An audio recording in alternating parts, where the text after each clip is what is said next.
सुप्रभात बच्चों, प्रस्तुत है आज दिनांक 21/10/2020 का कार्यपत्रक। यह कार्यपत्रक हमारी पाठ्यपुस्तक क्षितिज भाग 1 के बच्चे काम पर जा रहे हैं नामक कविता पर आधारित है।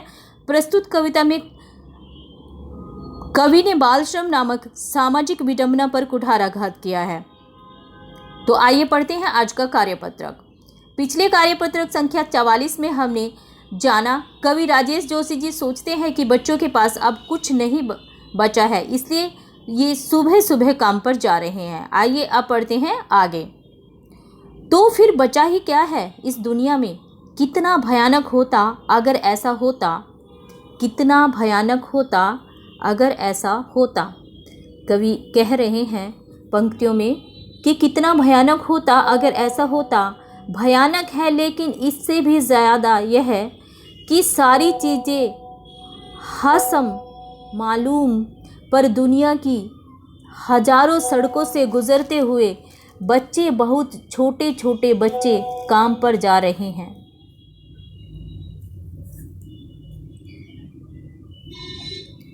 तो कवि कह रहे हैं कि अगर सच में ऐसा होता तो यह कितनी भयानक बात है। तो इस दुनिया में कुछ होने का अर्थ ही नहीं है। परंतु कवि को इससे भी ज़्यादा भयानक तब लगता है जब उसे याद आता है कि बच्चों के खेलने कूदने की ये सारी चीज़ें उपलब्ध हैं। ऐसा नहीं है कि ये सारी चीज़ें कहीं समाप्त हो गई हैं, कहीं चली गई हैं, अंतरिक्ष में चली गई है, किसी काले पहाड़ के नीचे दब गई हैं, जो कि हमने कार्यपत्रक 44 में पढ़ी। वैसा नहीं है, वो एक कल्पना मात्र है। ऐसा लगता है कि ऐसा हो गया है, परंतु ऐसा वास्तव में नहीं हुआ है। ये सारी की सारी चीज़ें जो है वो उपलब्ध हैं और उसके बाद भी बच्चे काम पर जाने को विवश हैं। इसी कारण कवि हताश एवं निराश है। कवि की सोच यह थी कि दुनिया में स्थित सभी खेलने कूदने की चीज़ें एवं जगह समाप्त हो गई है, इसलिए बच्चे काम पर जा रहे हैं। लेकिन जब वे देखते हैं कि ये सारी चीज़ें एवं जगह दुनिया में भरी पड़ी हैं, तब उन्हें चिंता सताने लगती है, क्योंकि उन्हें ये समझ नहीं आता कि इन सारी चीज़ों के मौजूद होने के बाद भी आखिर क्यों छोटे छोटे बच्चे दुनिया की हजार हजार सड़कों से चलकर अपने काम पर जाने के लिए विवश है। कवि के अनुसार बचपन, खेल कूद, पढ़ाई लिखाई में बच्चों के विकास का समय होता है। इस वक्त उन पर कोई बोझ या जिम्मेदारी नहीं होनी चाहिए। इसलिए उन्होंने हमारे सामने यह प्रश्न उठाया है कि बताइए बच्चे काम पर क्यों जा रहे हैं, या काम पर क्यों जा रहे हैं बच्चे। तो यह एक प्रश्न समाज से पूछा है कवि राजेश जोशी ने। तो इस पद्यांश पर आधारित कुछ प्रश्न हैं जिनका उत्तर हमें देना है। तो निम्नलिखित प्रश्नों के उत्तर दीजिए। आइए देखते हैं आज के प्रश्न।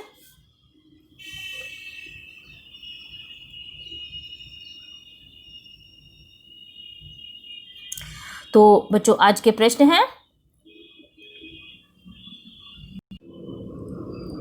काम पर जा रहे हैं कवि को ज़्यादा भयानक कब लगता है। तो कवि को सबसे भयानक तब लगता है जब खेलने कूदने की सारी चीज़ें होने के बाद भी केवल कुछ बच्चे ही इन सब चीज़ों और सुविधाओं से वंचित हैं, जबकि सारी चीज़ें और सुविधाएं समाज में मौजूद है, अपने ही स्थान पर उपलब्ध है, परंतु फिर भी कुछ बच्चे इन चीज़ों और सुविधाओं से वंचित हैं। आइए देखते हैं अगला प्रश्न। प्रश्न 2। प्रस्तुत कविता में कवि ने बच्चों से बचपन छीन लिए जाने की पीड़ा व्यक्त की है, उनका इशारा किस ओर है, लिखिए। तो प्रस्तुत कविता में कवि ने बच्चों से बचपन छीन लेने की पीड़ा अभिव्यक्त की है। कवि ने उस सामाजिक आर्थिक विडंबना की ओर इशारा किया है जिसमें कुछ बच्चे खेल, शिक्षा और जीवन की उमंग से वंचित हैं। कवि अपनी कविता के माध्यम से समाज को जागृत करना चाहते हैं ताकि बचपन को बचाया जा सके। प्रश्न नंबर 3 है, अपने मित्र या भाई बहन से बातचीत करके लिखिए कि सुविधा और मनोरंजन के उपकरणों से बच्चे वंचित क्यों हैं। तो आप अपने मित्र या भाई बहन से बातचीत करके बताइए कि ऐसे बच्चे जो वंचित समूह के बच्चे हैं उनको ये सुविधा और मनोरंजन के उपकरण उपलब्ध क्यों नहीं हैं। हमने पिछले कार्यपत्रक 44 में भी पढ़ा था कि बच्चों को सुविधा और मनोरंजन के उपकरण किस लिए उपलब्ध नहीं हैं। उसके लिए उनके आर्थिक और सामाजिक कारण जो है जिम्मेदार हैं। उनकी अपनी आर्थिक मजबूरियां हैं, उनकी सामाजिक मजबूरियां हैं। उनको भरपेट भोजन नहीं मिलता है, इसलिए उनको अपना पेट भरने के लिए, पालन पोषण करने के लिए उनको जो है काम पर जाना पड़ता है। ऐसे में जब उनको खाना ही नहीं मिलता तो वो इन सुविधाओं और मनोरंजन के बारे में कैसे सोच सकते हैं। इस तरह से आप चर्चा करके अपने भाई बहन से, अपने मित्रों से, ये स्वयं के विचार से इस प्रश्न का उत्तर स्वयं लिखें।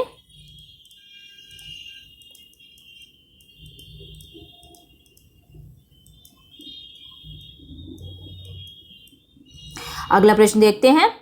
बच्चे का काम पर जाना धरती के एक बड़े हादसे के समान है, क्यों?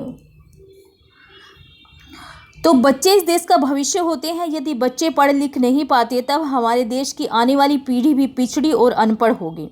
देश का भविष्य अंधकारपूर्ण होगा और उन्हें उनके बचपन से वंचित रखना अपराध तथा अमानवीय कर्म है।